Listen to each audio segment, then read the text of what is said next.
Negeri Perak Darul Rizwan merupakan negeri keempat besarnya di Malaysia, mempunyai keluasan 12,800 km persegi dan menyimpan banyak kisah sejarah lampau. Negeri Perak merupakan salah sebuah daripada kerajaan Melayu tua di samping negeri Kedah dan Pahang. Sebelum munculnya Kesultanan Melayu Perak, sudah pun wujud kerajaan Beruas dan kerajaan Manjung. Kewujudan kedua-dua kerajaan ini sezaman dengan kerajaan negeri Melaka. Namun, kedua-duanya hilang dari lipatan sejarah akibat peperangan sesama sendiri.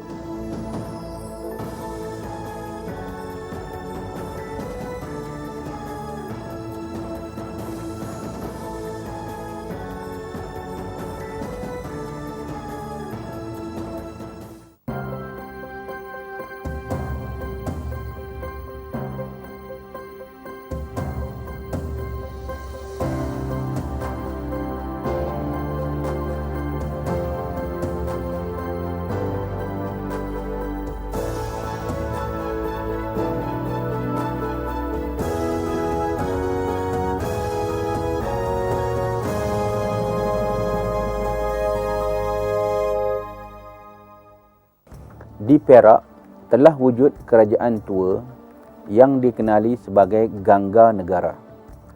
Kemudian muncul pula kerajaan Beruas dan kerajaan Manjung. Ketiga-tiga kerajaan ini dikenal pasti wujud di dalam daerah Manjung ataupun daerah Dinding pada hari ini.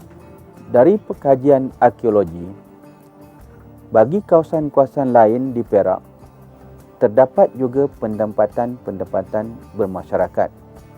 Misalnya, di daerah Hulu Perak, pertempatan-pertempatan awal ini terdapat di Gua Badak dan di Kuarta Tempan bagi kawasan Lenggong. Di daerah Kuala Kangsar pula, terdapat di Gunung Pondok dan juga di Gua Kerbau dalam kawasan Padang Rengas. Manakala di daerah Kinta, pertempatan ini dapat dikesan di Gunung Curau, dekat Tambun dan juga dekat Tanjung Rambutan. Di selatan Perak, bagi daerah Batang Padang, pertempatan-pertempatan awal ini dapat dikesan di Bangkong dan juga di Bidoh. Dari kajian ekologi ini telah membuktikan pertempatan-pertempatan awal yang telah disebutkan ini merupakan pertempatan yang bertamadun. Pelbagai pendapat mengenai bagaimana negeri Perak mendapat nama. Ada pendapat menyatakan nama Perak diambil sempena galian logam yang banyak terdapat di negeri Perak, iaitu Perak. Selain itu, ada yang berpendapat nama Perak diambil sempena nama Sungai Perak yang terletak di Kampung Cegagala, di mana terdapat banyak ikan berwarna keputihan seperti perak.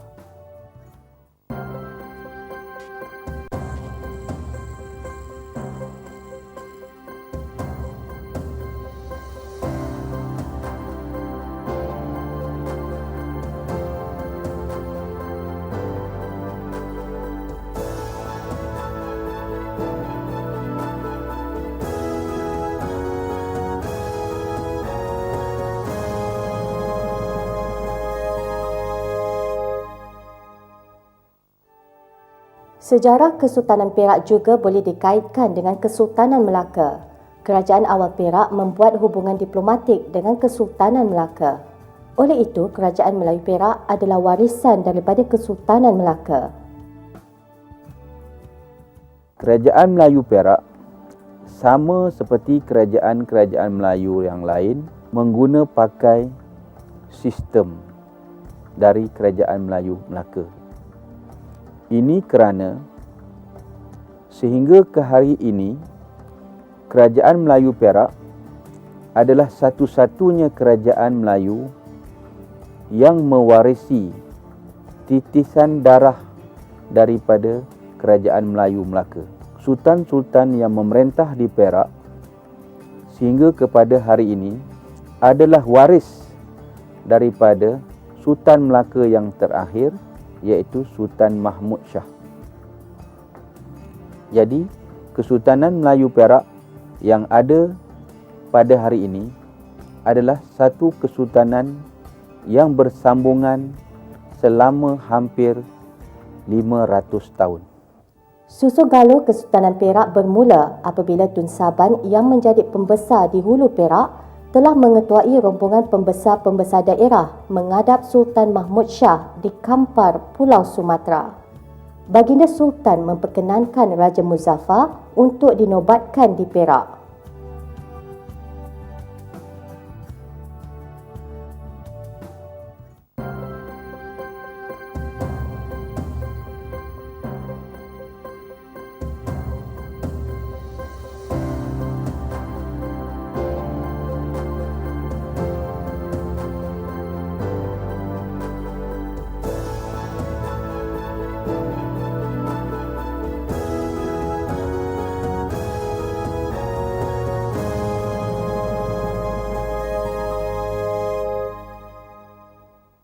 Sultan Muzaffar Shah ibni almarhum Sultan Mahmud Shah telah ditabalkan menjadi Sultan Perak pertama pada tahun 1528 dan pusat pemerintahan baginda terletak di Tanah Abang iaitu Teluk Bakung di daerah Perak Tengah.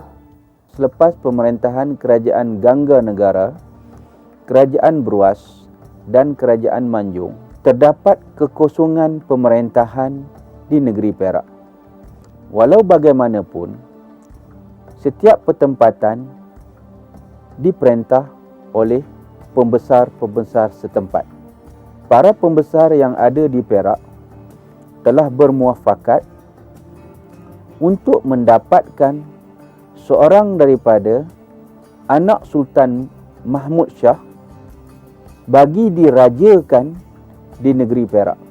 Pembesar Perak yang diketuai oleh Tun Saban telah ditugaskan untuk mendapatkan perkenan daripada Sultan Mahmud bagi baginda merajakan seorang daripada puteranya.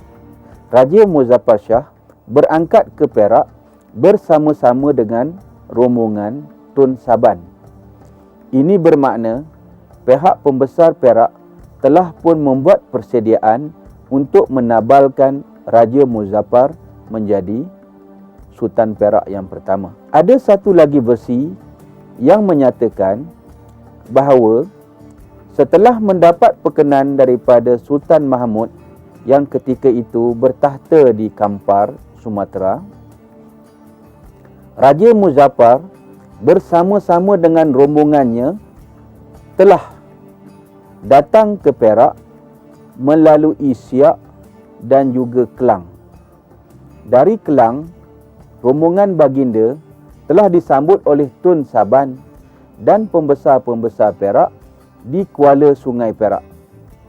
Baginda kemudiannya dibawa mudik sehingga ke satu tempat yang bernama Tanah Abang yang pada hari ini terletak di Kampung Air Mati dekat Teluk Bakung dalam daerah Perak Tengah. Di situlah baginda ditabalkan dan bergelar Sultan Muzaffar Shah. Sistem pewarisan Kesultanan Perak pada peringkat awal adalah sama seperti Kesultanan Melayu yang lain.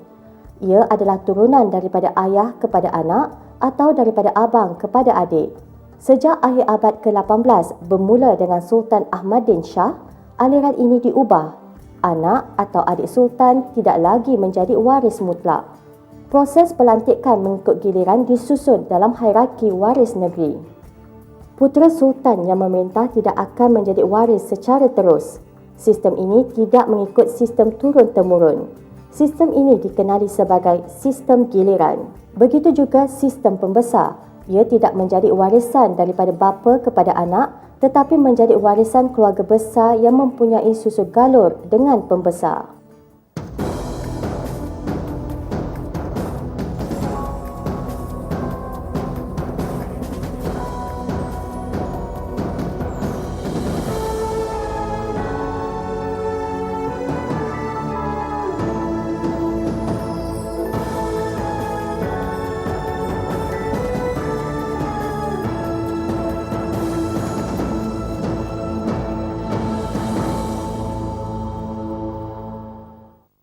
Terdapat persamaan dengan Kerajaan Melayu Melaka. Pembesar di Perak mengamalkan sistem 4 lipatan yang dikenali dengan gelaran Orang Besar 4 yang terdiri daripada 4 orang, Orang Besar 8 terdapat 8 orang, Orang Besar 16 terdapat 16 orang dan Orang Besar 32 terdapat 32 orang. Orang Besar 4 terdiri daripada Orang Kaya Bendahara Seri Maharaja, Orang Kaya Menteri Paduka Tuan, Orang Kaya Temenggung Raja dan Orang Kaya Besar Maharaja Diraja. Kesultanan Negeri Perak adalah berasal daripada Melaka, ya, dan Melaka berasal daripada Bugis Guntang, bukan macam itu. Jadi apabila Melaka dikalahkan oleh Portugis pada tahun 1511, anak daripada Sultan Mahmud yang kalah oleh Portugis telah dilantik oleh pembesar Negeri Perak untuk jadi sultan, iaitu Raja Muzaffar, iaitu Sultan Perak yang pertama. Sultan Perak pertama pada tahun 1528, itulah tak silap saya. Jadi dengan itu pemerintahan Kesultanan Negeri Perak mengikut pemerintahan Kesultanan dan Pentadbiran Melaka, ya. Itu sultan sebelah atas sekali, dan selepas itu Orang Besar 4, Orang Besar 8, Orang Besar 16, Orang Besar 32 dan Tok Penghulu dan Ketua Kampung ataupun Tok Sidang. Jadi di atas sekali sultan yang merintah. Di bawah ni mengikut kuasa. Orang Besar 4 banyak kuasanya lagi. Lepas itu orang Besar 16 ada 16 orang. Orang Besar 32 orang. Jadi artinya seluruh pelosok negeri Perak ada wakil-wakil sultan. Ada Tok Sidang mulanya, Penghulu, Orang Besar 32 dan Orang Besar 16, Orang Besar 8, Orang Besar 4 dan seterusnya sultan. Dan di bawah sultan dipanggil sebagai waris negeri. Ada pula raja-raja, ya. Raja yang pertama sultan, raja muda, raja kecil sulung, raja kecil besar, raja kecil tengah, ya. Ada itu waris dari kesultanan. Jadi pemerintahan Negeri Perak adalah merupakan pemerintahan Melayu asal yang diwarisi daripada Kesultanan Melayu Melaka. Kerajaan Melayu Perak juga kaya dengan hasil-hasilnya seperti pertanian, hutan, laut dan hasil bumi. Hasil yang banyak ini telah memakmurkan Perak. Namun, hasil-hasil ini juga bukan sahaja membawa kedatangan para pedagang, malahan penjajah.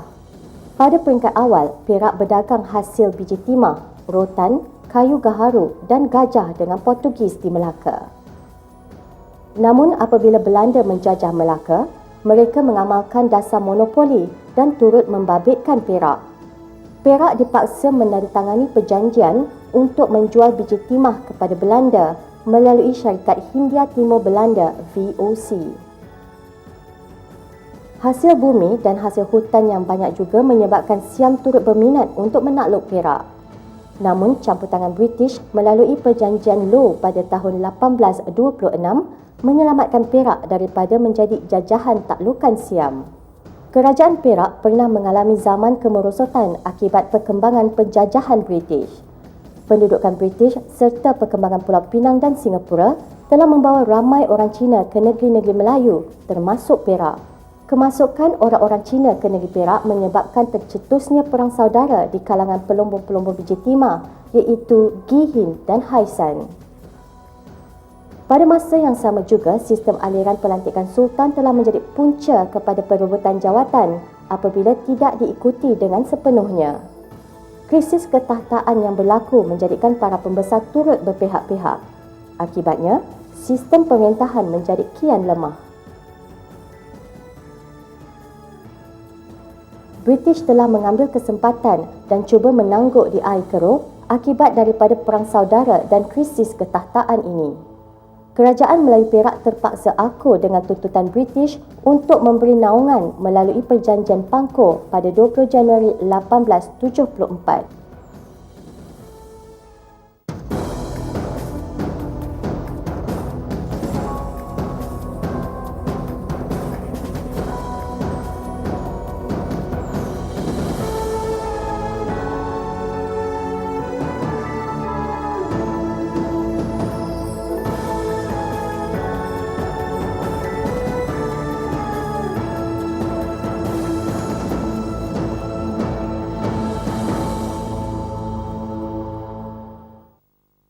sistem pemerintahan yang mempunyai hierarki ataupun kedudukan-kedudukan yang membolehkan untuk mencapai satu kedudukan yang lebih tinggi. Peristiwa yang membawa kepada penjajahan British terhadap Perak melalui perjanjian Pangkur, berlakunya krisis ketataan kepada institusi kesultanan dan wujudnya perpecahan di kalangan pembesar-pembesar. Bila mana Raja Muda Abdullah tidak dapat menghadirkan diri dalam upacara pemakaman Sultan Ali. Keadaan ini telah menyebabkan pihak pembesar yang ada di sebelah hulu bermuafakat untuk melantik Raja Bendahara Ismail menjadi Sultan Perak bagi membolehkan Raja Muda Abdullah mengisytiharkan dirinya menjadi Sultan di sebelah hilir, manakala Sultan Ismail bertahta di sebelah hulu. Keadaan ini juga telah menyebabkan pembesar-pembesar yang ada di Perak juga berpecah dan memihak di antara dua sultan ini. Kesultanan Perak adalah warisan dan kesinambungan daripada Kesultanan Melayu Melaka. Sultan Perak pada hari ini adalah jurai keturunan yang bersambungan daripada Sultan Mahmud Shah Melaka. Sistem pembesar yang wujud masih meneruskan tradisi Melaka. Ia amat berperanan dalam pelantikan sultan. Gandingan sultan dan pembesar memantapkan pemerintahan dan pentadbiran kerajaan Perak. Namun, apabila berlaku perbalahan, negeri Perak akhirnya merosot dan terus dijajah. Sejarah telah membuktikan bahawa muafakat itu membawa berkat. Siam nyaris menaluki Perak apabila Kedah sanggup menjadi pengantaranya. Begitu juga British dapat bertapak di Perak apabila pihak pemerintah dan orang besarnya sanggup dipergunakan. Persengketaan sesama sendiri memudahkan musuh untuk memecah belah dan merampas kuasa.